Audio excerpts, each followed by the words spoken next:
Hello students, I am मैंक and welcome to our channel agriculture universe. आज का topic है हमारा HEIA, LEIA, LEISA। ओके, थोड़ा सा नाम से कंफ्यूजन हुआ होगा कि नहीं यार ये है क्या, बट क्लियर करेंगे हम अपनी वीडियो में। तो चलिए शुरू करते हैं। फर्स्ट हमारा स्टूडेंट HEIA यानी कि high external input agriculture. Okay, यहाँ पर देखते हैं हम high external input agriculture refers to agricultural system that rely heavily on external resources such as synthetic fertilizer, pesticides and machinery to achieve high yield। Okay, देखिए high external input agriculture.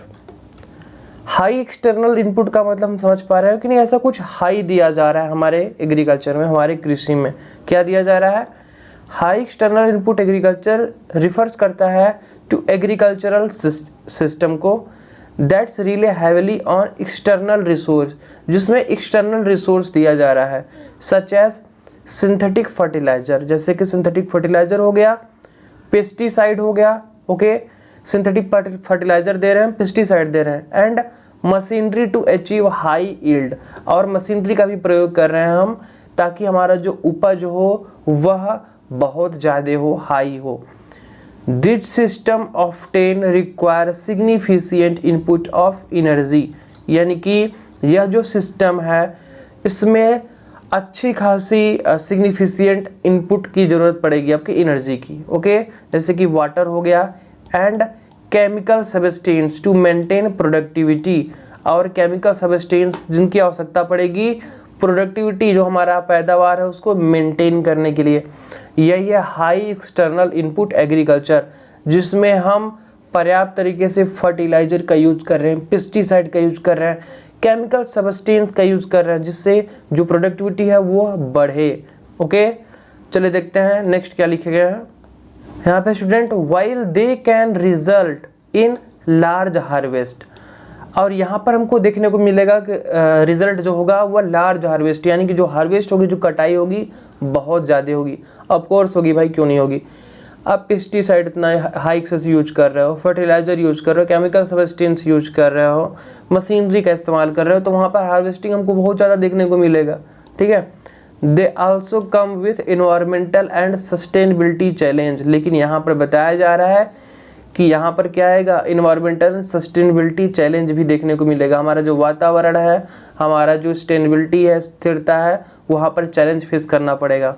Such as soil डिग्रीगेशन, जैसे soil डिग्रीगेशन होगा, water pollution देखने को मिलेगा, and green house gas emission. Okay, balancing productivity को balance करने के लिए with long term environment and social impact is a की चैलेंज इन मॉडर्न एग्रीकल्चर। यह एक की चैलेंज है हमारे मॉडर्न एग्रीकल्चर में। जिस तरीके का आज लोग इनपुट्स यूज करके fertilizer, pesticide, chemical substance, machinery का यूज करके हाई यील्ड ले रहे हैं, आने वाले टाइम में बहुत बड़ा एक की चैलेंज हो जाएगा हमारे इन्वायरमेंट के लिए, हमारे सोशल इम्पैक्ट के लिए। ओके, यही है हमारा HEIA।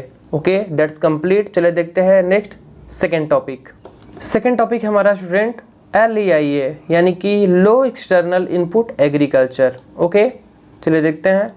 Low external input agriculture LEIA focuses on reducing the reliance on external input such as fertilizers, pesticides and energy while promoting sustainable farming practices. Okay, देखिए यहाँ पर बताया जा रहा है कि जो लो external input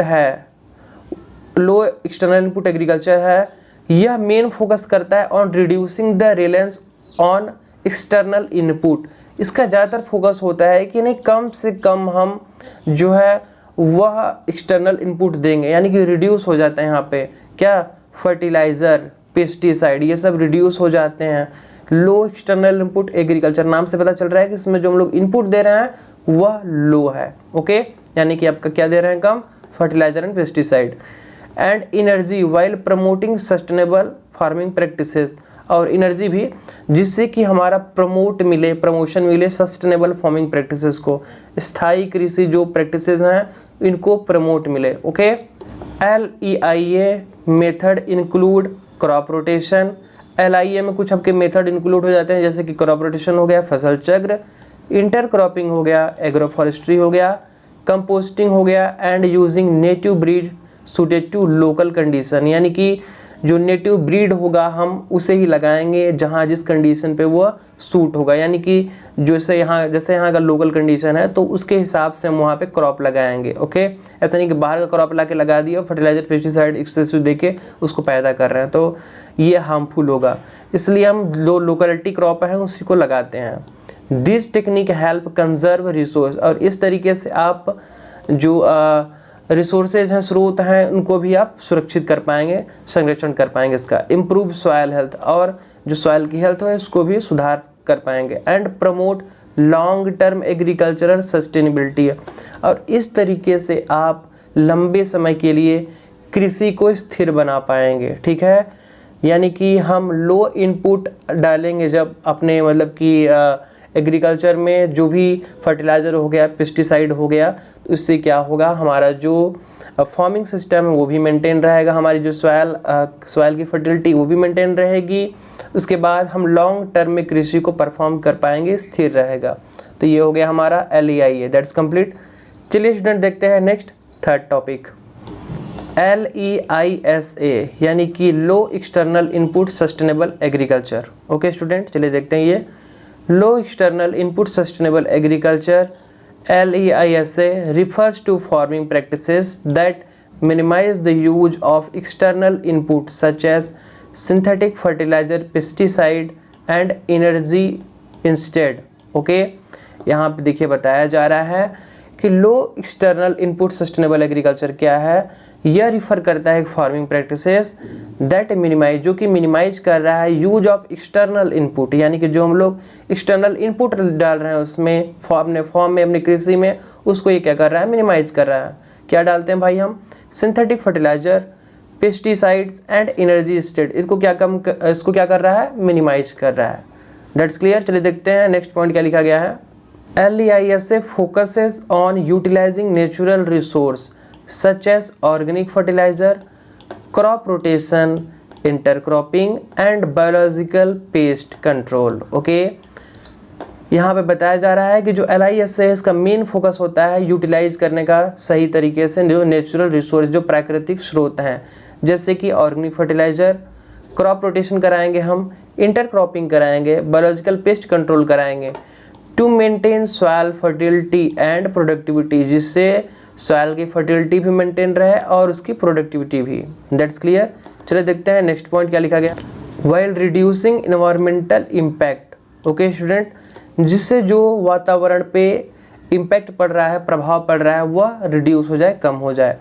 LEISA emphasizes the importance of biodiversity, soil health and ecological balance in farming systems, promoting long-term sustainability and resilience in agriculture। देखिए जो LEISA है इसका मेन इम्फेसिस क्या है, इम्पोर्टेंस ऑफ बायोडाइवर्सिटी, यानी कि बायोडाइवर्सिटी का कितना महत्व है ये बताना, ये शो करना, सॉयल हेल्थ को कैसे मतलब सही करना, जो मृदा की हेल्थ है, जो मिट्टी का हेल्थ है, and ecological balance, proper ecological balance बनाए रखना इन फार्मिंग सिस्टम।